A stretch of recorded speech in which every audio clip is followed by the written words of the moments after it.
अपात्र लाडक्या बहिणींची संख्या पश्चिम महाराष्ट्रामध्ये अधिक असल्याची चर्चा आहे।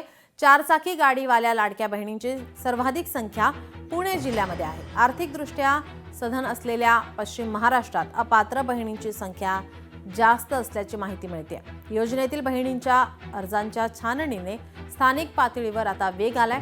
राज्य सरकारने गेल्या वर्षी जुलैमध्ये लागू केलेल्या मुख्यमंत्री माझी लाडकी बहीण योजनेतील निकषांचे उल्लंघन करणाऱ्या 5 लाख बहिणींना महिला विकास विभागाने अपात्र ठरवलंय।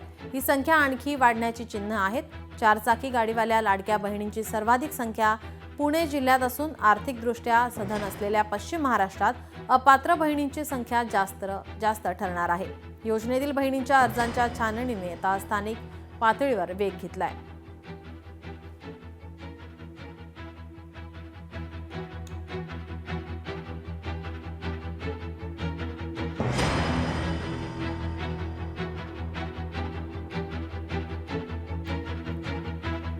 लाडक्या बहिणींच्या अर्जाची आता छाननी होते, ज्यामध्ये आता अनेक बहिणी या अपात्र ठरत आहेत। योजनेतील अर्जाच्या छाननीने आता स्थानिक पातळीवर वेग घेतलेला पाहायला मिळतोय। तर अपात्र लाडक्या बहिणींची संख्या पश्चिम महाराष्ट्रात जास्त आहे, तर गाडीवाल्या लाडक्या बहिणींची संख्या पुणे जिल्ह्यात जास्त आहे।